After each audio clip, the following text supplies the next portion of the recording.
Hi, everyone. This is Lacy Johnson, host of Bright Lights, and most importantly, father of Darian and Adrian Johnson. Wishing a happy Father's Day to all the fathers out there, whether you're a new father, old father, grandfather, or father to be.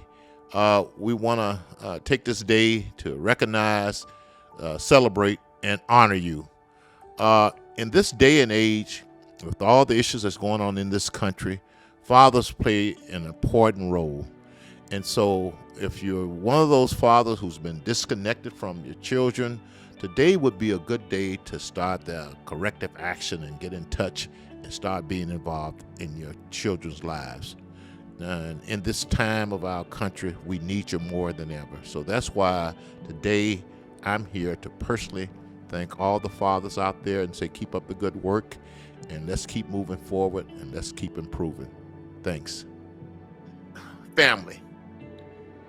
We really need to understand the importance of two parents families, and I'm just going to be 100, as they say, the importance of dads in the homes, and once again being 100. And I'm gonna go straight to that one too. Might not be politically correct. Marriage, and we need to start marrying the mothers of our children, and as men, that's how we get our satisfaction. At least that's how I get mine, by taking care of my family and my children. And it's not about us. So we really need to start thinking about, we need to work towards the goal of two parents family and marrying the mothers of our children. And once again, what I found out, and I'll wrap this up, get our guests on, is that it's pretty difficult to reach your peak as a man being single. And I know there are people out there that disagree with me, but that's what I found. It made me a better man. It challenged me to change. It challenged me to not be so selfish. It challenged me to not look at my own goals. So let's repeat.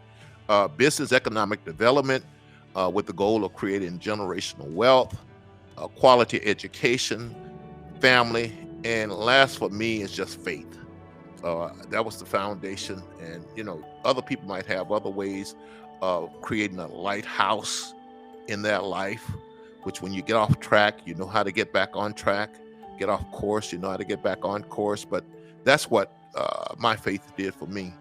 And, we all go through those young stages and where we want to sow some wild oats and things like that. But faith is what kept me, was my lighthouse that guided me through things. So having said all of that, now one more thing along the family line, we talked about your children, and we know Father's Day is coming up. Let's talk about, and we talked about two-parent homes and things like that. Why don't you tell me about what you think about the importance of fathers in the lives of their children, and hopefully in the same home as the mother of their children. Give me a little take on your take on that particular item. Yeah.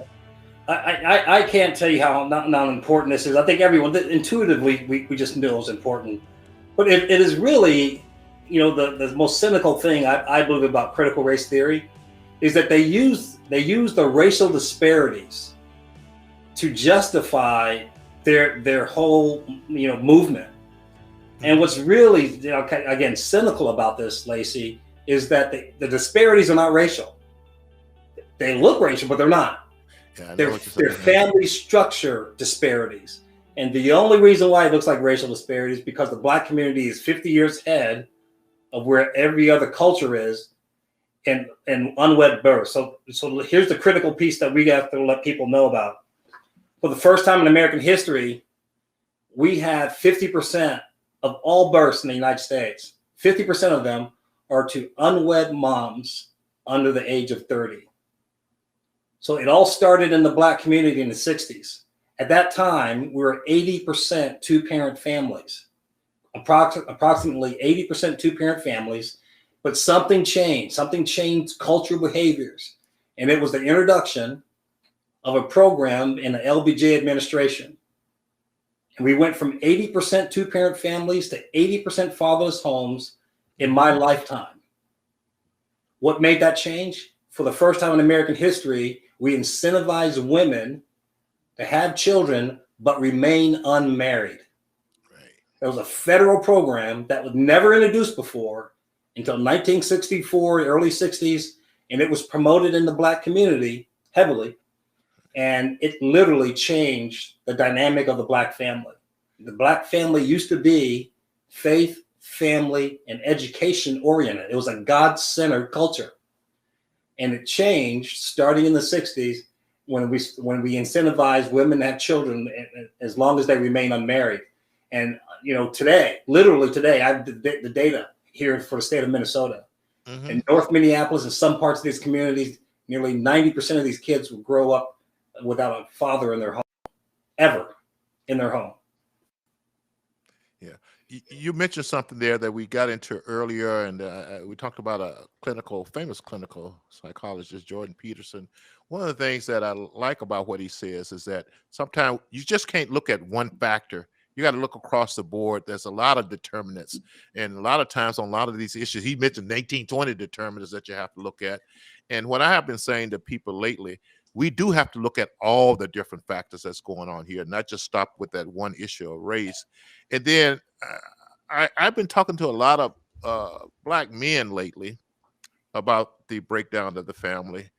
And one of the things I'm saying to them, and you have to be careful of using yourself to extrapolate to other people, is that, and I'm just being honest, I cannot imagine a government program or anybody doing anything that would make me not stay with my wife and raise my children. And that was just me personally, based on my experiences growing up.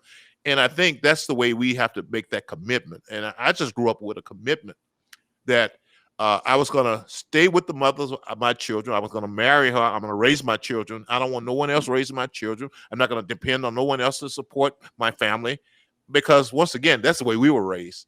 And so I think we got to challenge here, Kendall, and you and I probably in this generation, we got to start the process of reverse engineering, I guess, some of these bad issues. So I really appreciate the effort you're doing there. What do you see what was as the most challenge for you, the most challenging thing for you as a father? Maybe I should say the less a fun thing. Hey, either way you want to put it. What you see as a challenge of fatherhood? I really enjoyed my time in fatherhood. Now the kids may not believe they may not have had fun as they got into the teenage years, but I had a lot of fun. but yeah, it's funny. You know what? I have a better relationship with my adult sons than I have with my teenage sons. It was great when they're little. They like to fun and joke around and wrestle with dad. But when it came time to come to early manhood or teenage years, I told them, look, what I'm doing for you, I'm doing for the 25-year-old you, not the 15-year-old you. Yeah, so you appreciate it later. But it was really, my job was to prepare them to be young men, not to be their buddies. Right. I'm not your friend. I'm not your buddy, and you'll appreciate it later. I love that. Tell me, as a father, and I kind of know the answers you're going to give. As a father, what are the things that you are most proud of? No, let's broaden that a little bit. As a father and a husband, what are the few things that you're most proud of?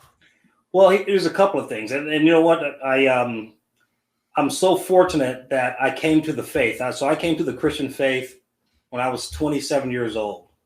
And I give that as the catalyst, the main reason why I've been married for 35 years. My wife and I celebrated 35 years last weekend.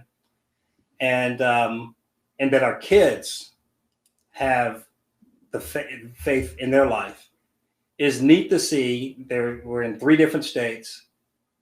They text, they communicate with each other. They call or they communicate with their mom nearly every day. And to have them rooted in the Christian faith, because regardless, I mean, we're all human. We're going to make mistakes. You're going to have disappointments in life.